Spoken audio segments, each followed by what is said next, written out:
I'm here to talk about planning for work.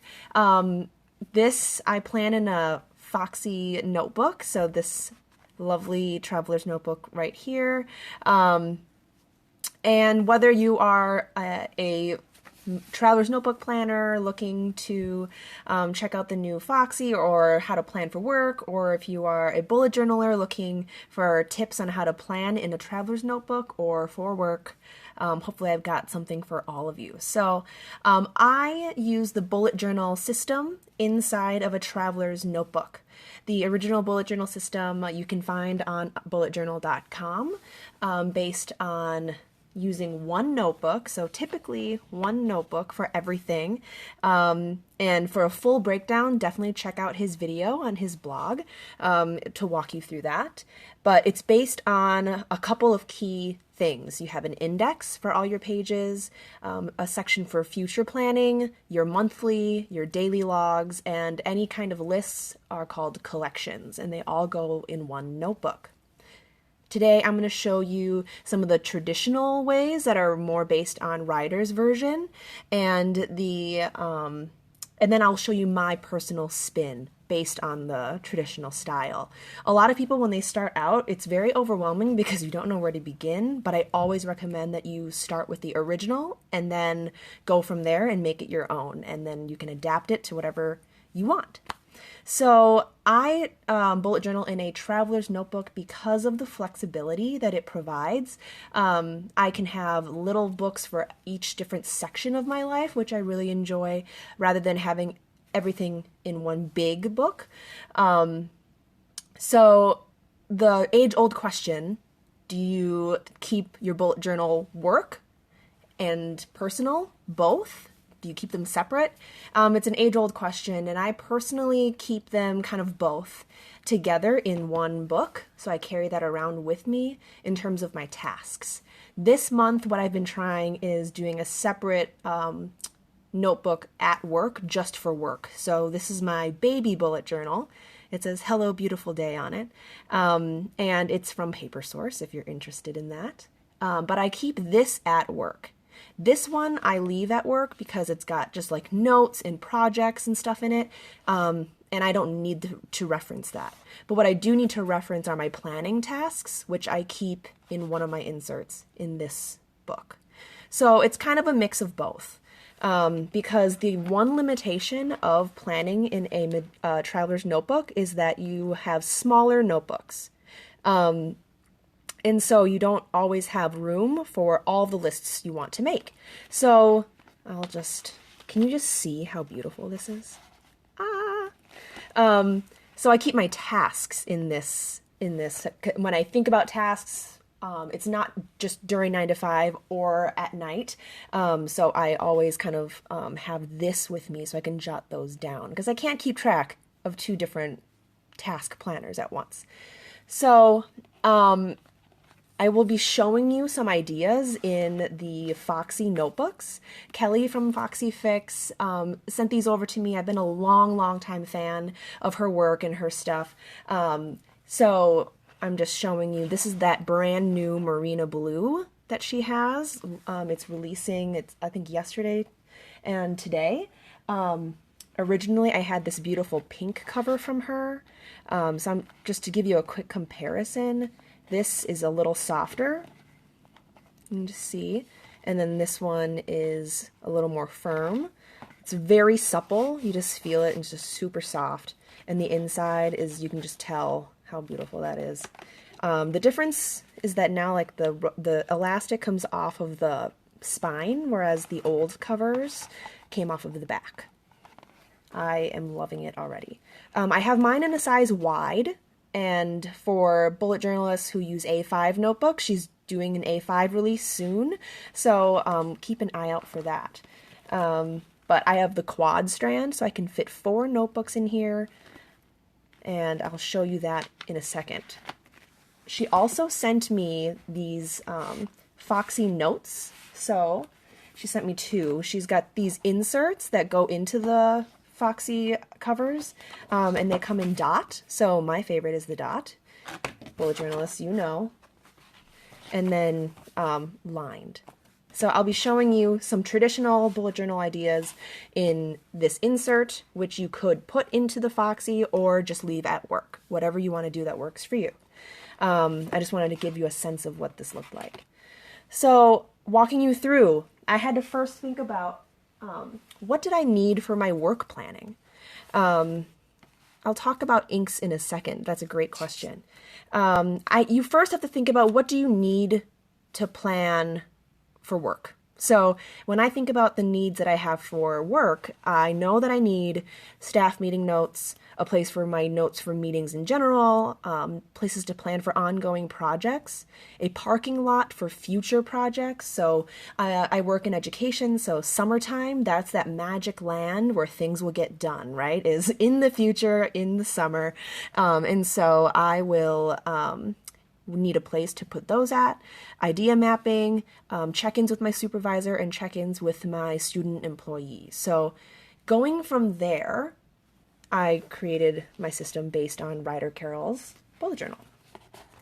On the first page, I have my key. So when I have signifiers, these are the things that I typically use. So I always use squares for tasks. I know the traditional way is a dot, but I just can't get on with that. So I'm going to use the square for tasks, events, completed tasks, half finished tasks, cancel, the arrow for migration, as you well know. The one I added is this double arrow for delegated.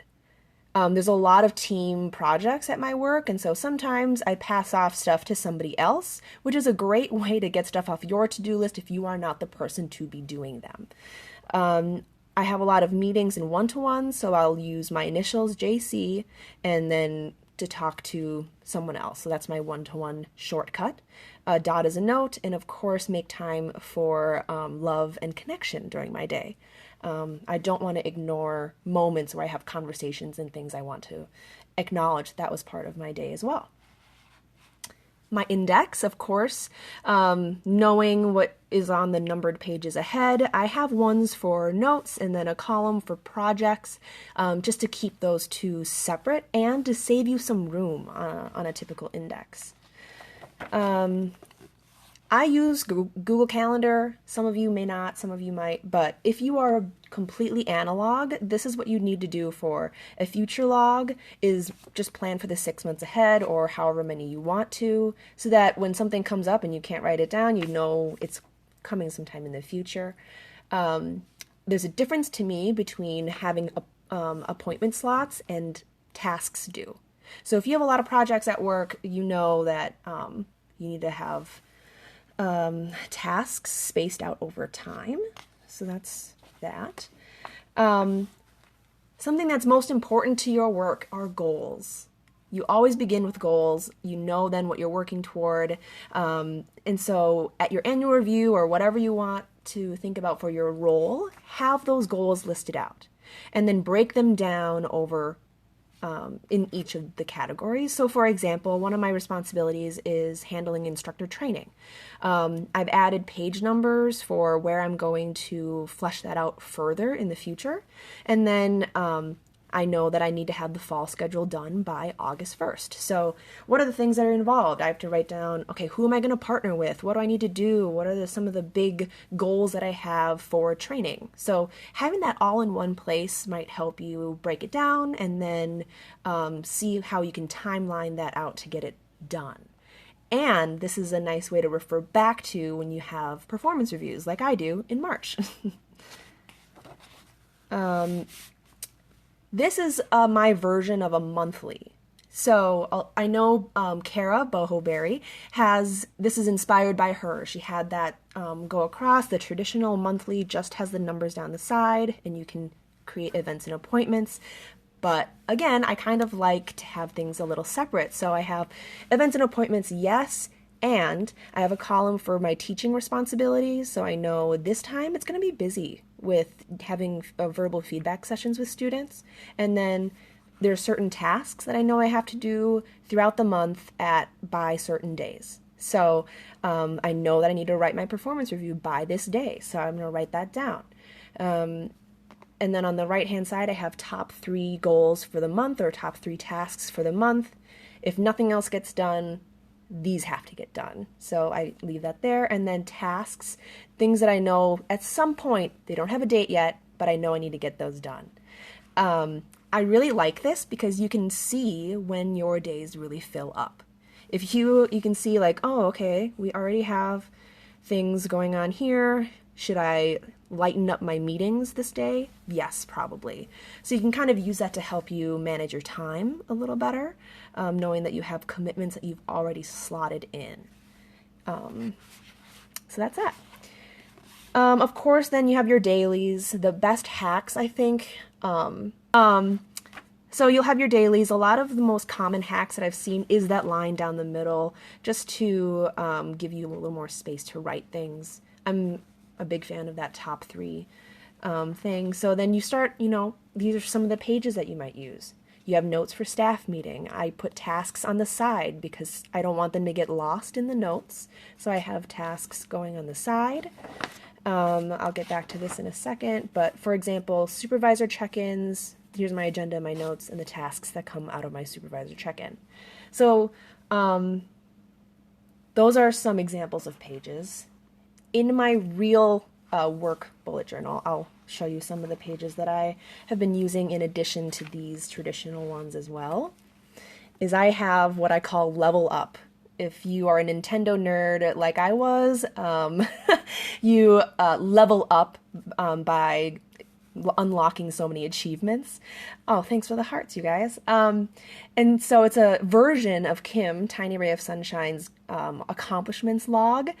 I want to keep track of some of those milestones that I hit throughout the year in my bullet journal. I suck at recognizing the things that I've done, and I only think about the things I have left to do. So I'm using this to help me figure out, like, okay, right, I did that. So I can refer back to this when I have my performance review, or when you have your performance review.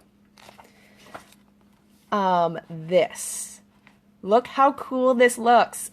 This is a Gantt chart. I just wanted to see in my job what are the cycles and the seasons of the tasks that I have to do. So across the top, I have the months, and then I pick different colors for the different parts of my job. So I teach, I write curriculum, I'm in charge of recruitment, I do advising.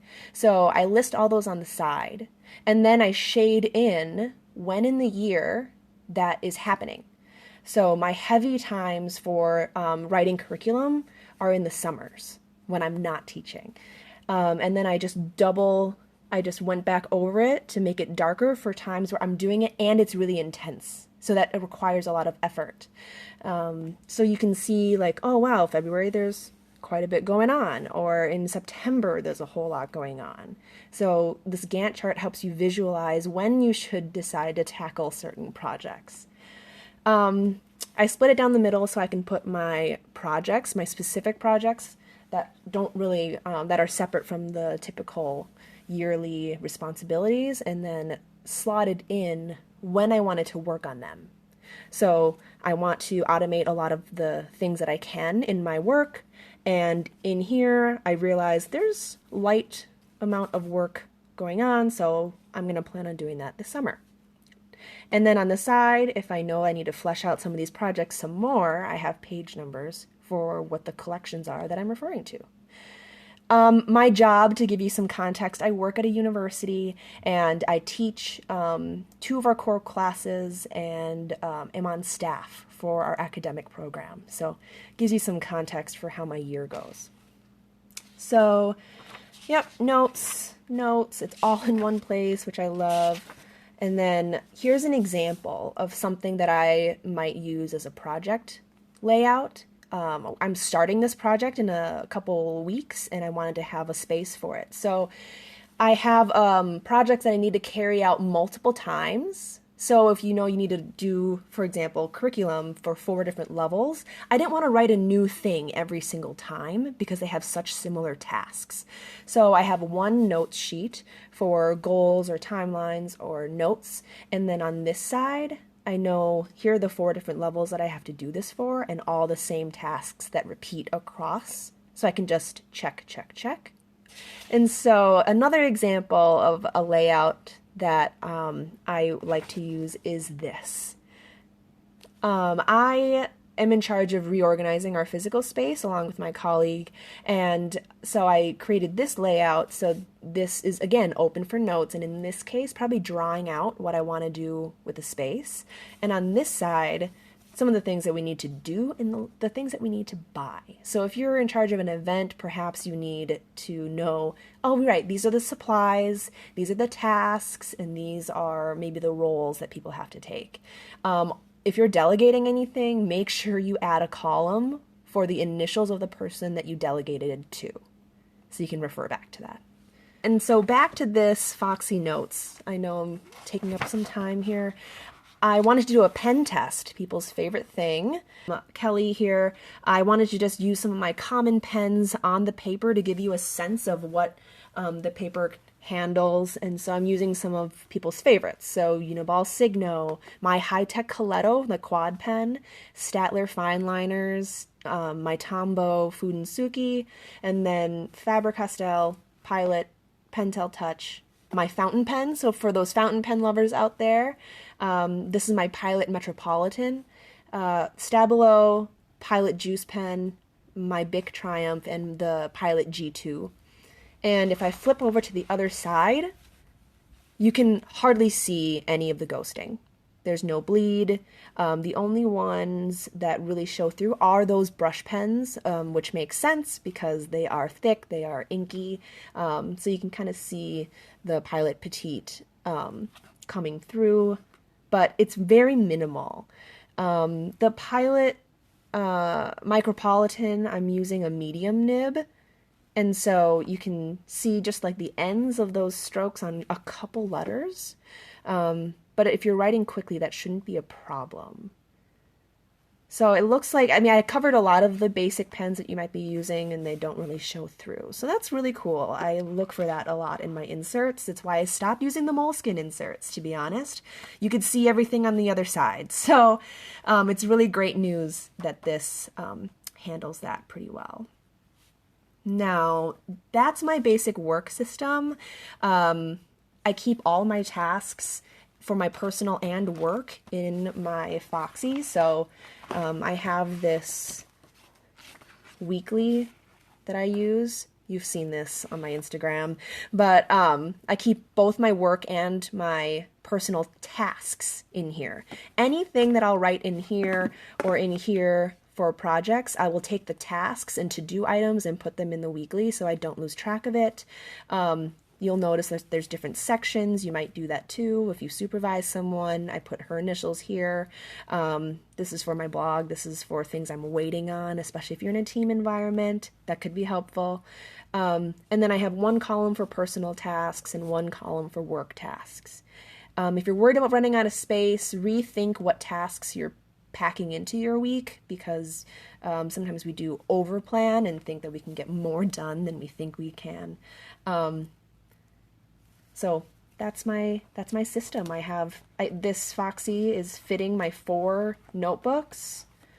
These are May designs. You can absolutely get a Foxy Notes book. These are 40 pages. This blue one, all of these, this is a wide. So this fits the May designs and the Moleskine Kahir, which is like an 8x5 size. And these, so lastly, but not least, I need to let you know that Kelly and I are partnering to give you a great deal. If you're interested in starting your Traveler's Notebook system, we have a deal for you. So until Monday, Kelly and Jordan are offering 15% off their stuff, which is crazy because they have their big sale and stuff for the things that weren't quite perfect, but the things that are perfect, they're offering you a sale on until Monday. So if you put in the coupon code Pretty Prince and Foxy, this will save you a little bit of money for your first or second, third, fourth, whatever, Foxy notebook cover. So you can find that on foxyfix.com. If you're just catching the last piece, I will be putting this up with a long blog post on my blog. It's on my profile, prettyprintsandpaper.com. Last questions that I might have missed while we went through the work planning. I don't want to miss anything. I know, I'm so sorry. I tell you, oh, don't buy all the things, but here's this thing that you can buy.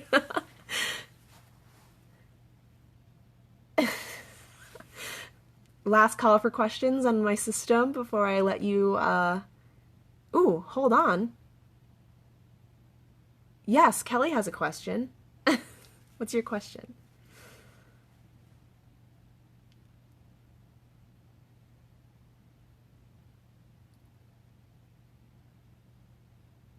Ooh. My favorite personally is the dot. They're not as restrictive. In terms of when you draw, you don't feel like you're limited by the lines, so you can do more free-handed, open-ended stuff. And then whatever you draw on it is more visible instead of just seeing all the lines on the different papers. In terms of size, wide will fit a lot of the different inserts that you're going to buy. So if you buy from Yellow Paper House, that fits in here. If you buy the Moleskines, that fits in here. The inserts, you have so many different options. If you have smaller, you want field note size. And then if you're using like a Rhodia notebook or a standard A5 one, you want the extra wide, or they're also working on releasing the wide, or the A5 size at Foxy Fix. That's my crash course on planning in your traveler's notebook. Kelly, I think I missed your question, so if you still have it, definitely still ask. For someone who's new to bullet journaling, yes. I'm glad you thought this was helpful, you all.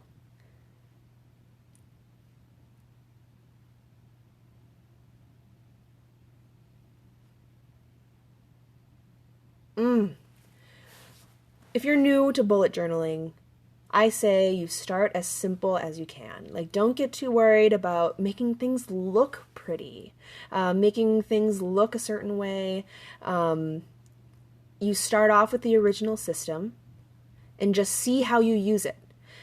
A lot of people want to pre-plan exactly how they're going to use the system, what sections will I need, what different layouts will I need, and there's a lot of inspiration out there. But the only way that you can do this work is to know why you're doing it and how you will use it in real time. And there's no way that you can pre-plan for that. You can create the most beautiful layout and it looks really awesome, but then you don't use it. And that's kind of the point for bullet journaling, is to actually use the system. So over a long period of time, I played around with stuff and I'm like, oh, I didn't use that, I didn't use this. So take every week to take stock of how your week went and how your system worked for you.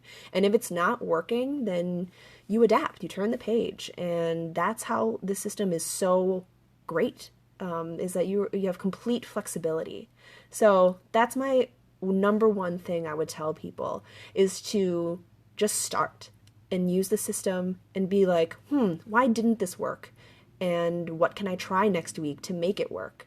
That's how I got to the system that I have now and why I really enjoy using the system. It's been the longest standing system. Oh, I love it. I love it. I've used every planner that you could possibly think of. I've done the whole like ring bound coil, 3-ring. I tried bullet journaling before as well, and then came back to it because I took the freedom to do with it what I wanted to. I didn't feel limited by not needing to do digital with it. So I used it because I could pair it with whatever I wanted to. I relieved myself of any perceived rules or boundaries that I had. So you'll notice that my system is very adapted to what I want to do with it. I use the same principles, but hopefully I, over time, have really come to just own what works for me, not what works for other people, which is great for them, but doesn't work for me. So I love this system because I have I'm a list maker extraordinaire. So I love having the ability to do that right in my notebook at every moment I need it. And I love having separation when I need it. The other sections I didn't show you guys was like, this is my my life. This is my planning insert. This is my journaling insert. If I don't have it with me, I won't do it. So I'll jot down my thoughts and like what I did that day and stuff like that.